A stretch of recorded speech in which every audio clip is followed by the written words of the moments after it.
I froze mid-bite, my fork suspended in mid-air, as my sister's voice cut through the cheerful hum of Thanksgiving chatter. "Wow, still single, huh? Guess some things never change," she said, smirking across the table, her eyes glinting with that familiar mix of superiority and amusement. The room went quiet for a heartbeat. My parents chuckled nervously, pretending not to notice, while my cousins exchanged awkward glances. I forced a smile, pretending it didn't sting, but inside I felt a familiar knot of irritation and humiliation tighten in my chest. Her name is Vanessa, older by 2 years, with a sharp tongue and an even sharper sense of entitlement. Growing up, she had always been the golden child, popular, effortlessly charming, and the one who could twist every family gathering to her advantage. I, on the other hand, had always been the quiet one, the steady one, the one who worked behind the scenes while she collected accolades. But this wasn't just another playful jab. Her tone dripped with mockery, the kind that cuts under the surface and leaves invisible scars. "Still single," she repeated, this time leaning back in her chair, swirling her wine glass like she owned the room. "I mean, you're great and all, but really, shouldn't you be settled by now?" I felt the familiar flash of anger, but I held it in. Vanessa thrived on reactions. My discomfort was her fuel. I looked around, taking in the perfectly set table, the golden brown turkey, the laughter that seemed just a little forced. Everything looked perfect on the surface, but I could sense the tension under it, the tiny cracks in the family facade that only I seemed to notice. "Yeah, I'm single," I replied evenly, my voice quiet but deliberate. "But some of us don't rush into things for the sake of appearances." Vanessa laughed, a high-pitched, exaggerated sound that made my skin crawl. "Oh, come on. You'll never find anyone if you keep hiding in your little bubble." Her words hung in the air, sharp and deliberate. I smiled, but my mind was already racing. There was something in her gaze, the way she surveyed the room, the subtle smirk she flashed whenever she thought she had landed a perfect jab. It wasn't just teasing, it was a challenge. I realized then that tonight wasn't just another Thanksgiving. Vanessa's mockery had an edge I hadn't fully understood before. And though I stayed calm, a quiet, simmering thought began to form in my mind. One day, she would regret underestimating me. The unease settled in like a shadow behind the candlelight flickering on the table. I ate my next bite slowly, but my eyes never left her. Tonight, the table was hers, but the game had just begun. The rest of the evening was a blur of polite laughter and forced conversations. But every smile Vanessa gave me carried a weight I couldn't ignore. It wasn't just teasing, it was precise, almost surgical, designed to make me feel small. After dinner, she disappeared into the living room with my parents. I caught snippets of their conversation as I passed by. Hushed tones, half smiles, and the occasional laugh that didn't reach their eyes. Vanessa's voice floated over, casual but sharp. "I think he's been talking to his friend about the family finances," she said. "Maybe we should guide him a bit." My chest tightened. I froze, pretending to look at the dessert table, but the words lodged in my mind like a thorn. What did she mean by guide him? My parents nodded subtly, like they understood exactly what she meant. My stomach sank, something was off. Later, as I helped clear the table, I overheard a whispered phone call Vanessa made in the hallway. "Yes, he doesn't suspect a thing. Tomorrow will be perfect. Don't tell anyone else."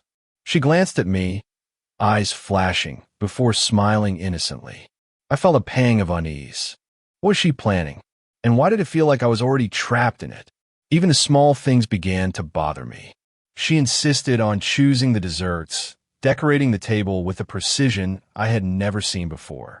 Every chair arrangement, every plate placement, even the napkin fold, she controlled it all, as if to assert dominance, to remind me who ran these gatherings. I felt my chest tighten with a mix of anxiety and anger.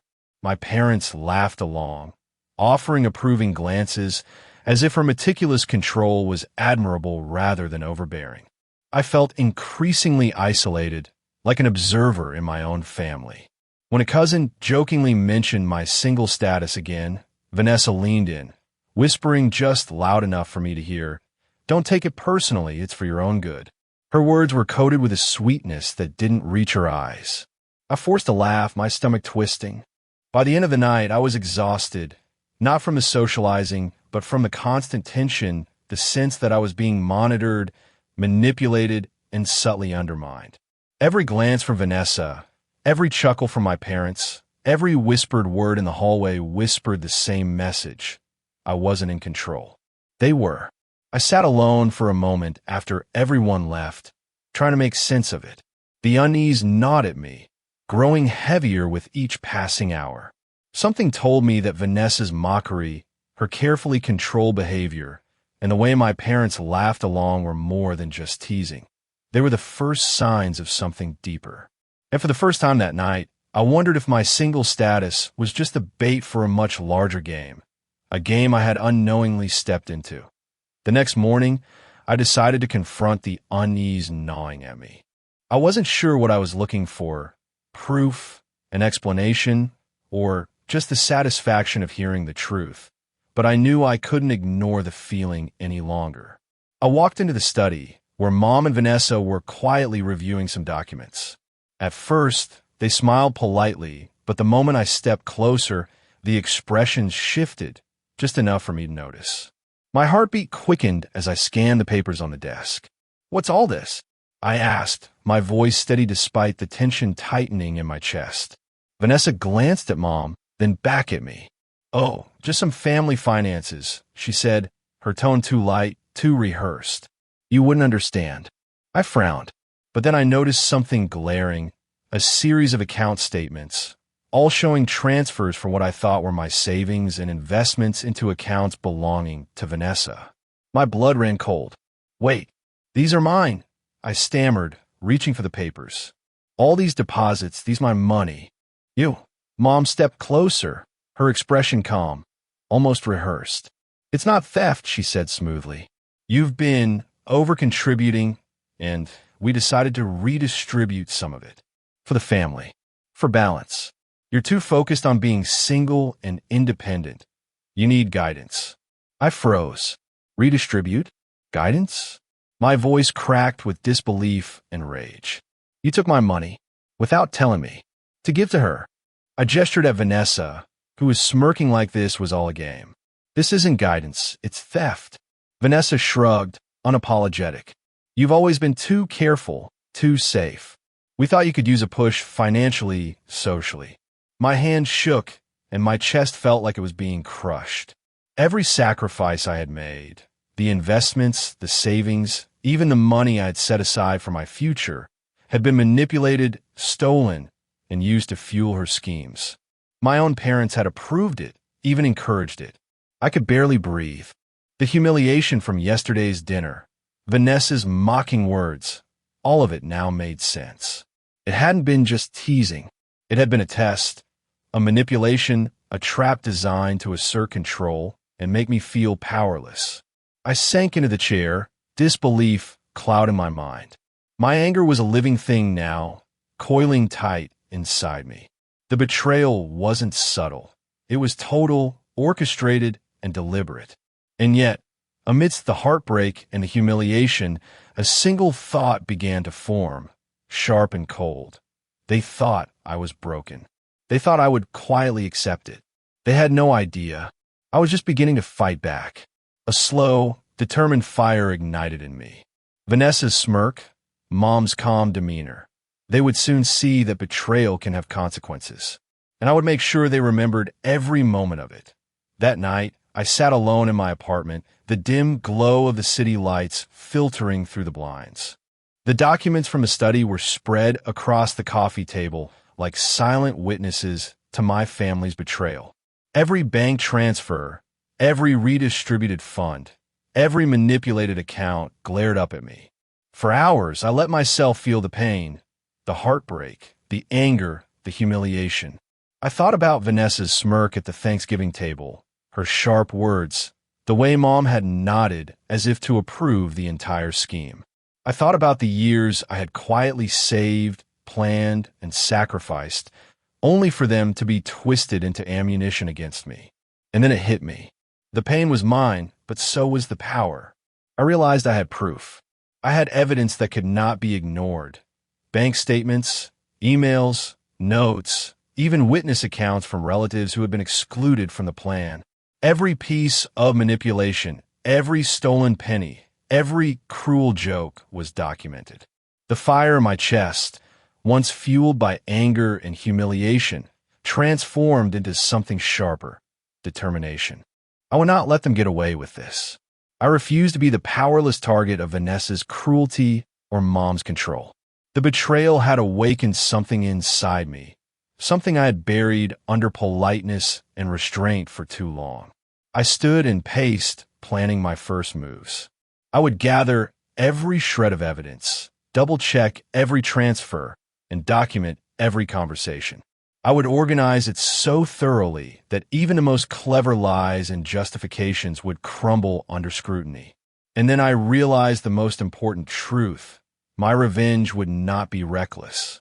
It wouldn't be about yelling or public confrontation. It would be precise, deliberate, and undeniable. The kind of revenge that hits hardest when the betrayer feels safest. I took a deep breath, feeling the tension in my shoulders ease slightly. My heartbreak was still there, but now it was a weapon. My humiliation had been a spark, and my determination was the flame. I whispered to myself, almost like a vow. They think they've broken me. They think they're in control. But I'm just getting started.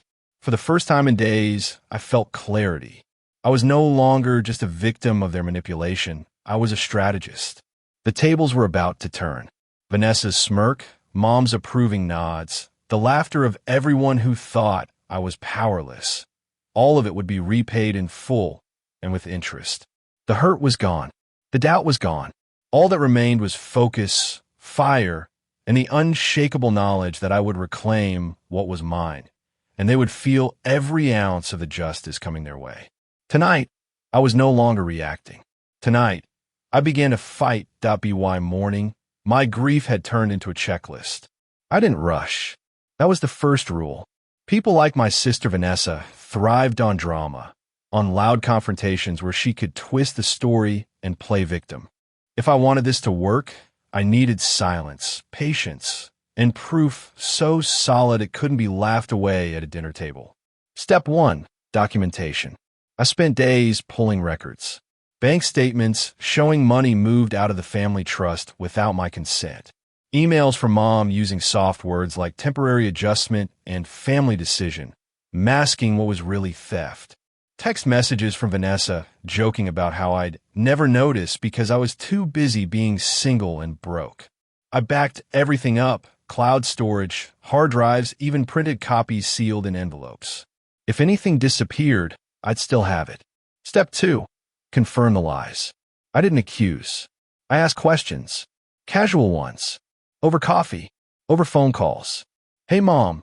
Just checking. Did the trust rules change? Oh, sweetheart, no. Everything's the same. Lie. Logged. Vanessa, congrats on the new car. Big promotion. She laughed. Something like that. Also a lie. Logged. Every false reassurance tightened the noose without them realizing it. Step 3. Witnesses. I reached out to relatives who had quietly drifted away over the years. Aunties who were suddenly excluded, cousins who'd been told there's nothing left. When I showed them numbers, dates, names, their silence turned into anger. They didn't want revenge. They wanted truth. And that made them perfect. Step 4. The trap. This part required restraint. I let Vanessa believe she was winning. I showed up smiling to family events. I laughed when she made jokes about my love life. I even apologized once. Watch her eyes light up at the power she thought she had. Meanwhile, I scheduled something she couldn't resist, a family financial review. I framed it as help. I just want transparency, I said, so we can all move forward. They agreed instantly. Of course they did. People who think they've already won love a stage. All this time, Vanessa strutted around like a queen. Mom slept peacefully, convinced I was still the obedient child.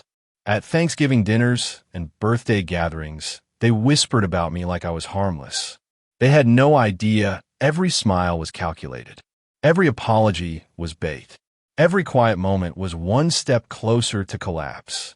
Because while they thought I was still the punchline of their jokes, I was building something far more dangerous than anger. I was building the truth. And soon, I wouldn't have to say a single word. I'd let the evidence do the screaming. Weeks later, the villa was quiet. The laughter, the smug looks, the whispered jabs, they were all gone. Vanessa and Mom had retreated into the shadows of their own disgrace. The news coverage of the financial revelations spread quietly but widely. Friends, extended family, and even distant relatives who had once sided with them now offered apologies, admiration, and respect. I had reclaimed more than money. I had reclaimed my dignity. Every ounce of humiliation, every jab at my single status, every orchestrated manipulation had become a stepping stone to my victory. I realized that revenge was never about anger. It was about precision, patience, and letting the truth speak louder than any insult or lie ever could. Michael, my partner, stood by me through it all. Calm, unwavering, and quietly supportive, he had reminded me that strength isn't just about winning. It's about standing tall when everyone else doubts you. Together, we rebuilt not just the moments stolen from me, but the narrative of my life. One where respect, loyalty, and intelligence mattered more than appearances or empty jokes. Vanessa's smirk, once a constant thorn in my side, now haunted her every thought. Mom's approving nods, which had reinforced the betrayal, had turned into silence and shame. The court had forced restitution. The truth had been exposed, and the manipulation that once controlled me had crumbled. I spent a weekend walking through the villa alone, reflecting. Every decoration, every table arrangement, every carefully planned detail that had been meant to humiliate me now served as a monument to my triumph. It was poetic justice. The very tools of mockery had been turned into evidence of wrongdoing, and their collapse had been unstoppable. To anyone watching this story, have you ever been mocked, betrayed, or manipulated by someone you trusted? Have you felt powerless, humiliated, or trapped? Share your story in the comments. You're not alone, and sometimes the quiet patience of truth is more powerful than any immediate confrontation. Remember this: those who seek to diminish you often believe they are untouchable. But the most satisfying justice is the kind that is inevitable, undeniable, and unforgettable. Mama tried to break me. Vanessa had tried to humiliate me. They thought I would remain the punchline, the still single target of their mockery. Instead, the same table that was meant to shame me became the stage of their downfall, and I walked away stronger, unstoppable, and free. Sometimes, the fire they set to burn you becomes the flame that lights your path and leaves them in the ashes. The day of the family financial review arrived, but I had no intention of a casual sit-down. Instead, I had arranged a private meeting with a financial auditor and attorney, experts who could present the evidence in a way even Vanessa and Mom couldn't spin. The villa, once a symbol of their control, now felt like a stage. Vanessa greeted me with a triumphant smirk. "Ready to see how clueless you are?" she whispered, her confidence dripping. Mom nodded approvingly, convinced the humiliation was mine. I smiled. "Sure, let's get started." The auditor began with the bank statements. Every transfer, every diversion of funds that I had uncovered was displayed clearly on the large monitor. Vanessa's eyes flickered, then widened. She swallowed, suddenly aware of the magnitude. "Mom," I said calmly, "can you explain why these amounts, originally allocated to me, were redirected to Vanessa without my consent?" Mom opened her mouth, then froze. Every excuse she had rehearsed crumbled under the evidence. Emails, texts, and witness statements painted a picture too clear to deny. Then came the twist I had saved for last.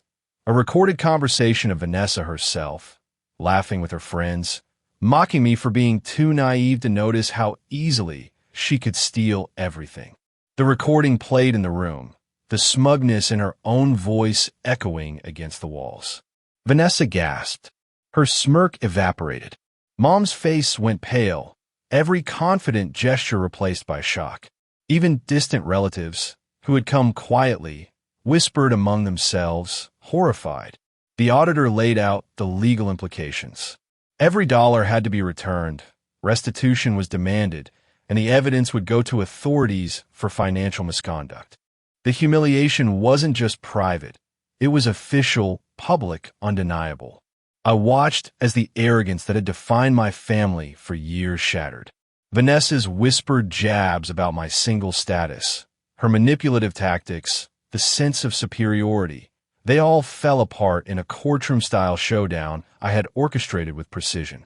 Mom tried to speak, tried to rationalize, but every word was drowned by the facts. Vanessa sank into a chair, defeated. The laughter and control she had wielded for years had turned against her. Finally, I closed the session, the weight of victory settling over me like sunlight through storm clouds. My dignity restored. My finances secured. My humiliation transformed into triumph. As I walked away, Vanessa avoided my gaze. Mom's silence was a confession. The villa, once a cage of mockery, now bore witness to their downfall. They had underestimated me. They had thought I would remain the punchline. And in the end, it was their own actions, their own hubris, that delivered the justice I deserved. The stage was mine now, and the lesson they had taught me about underestimation, priceless.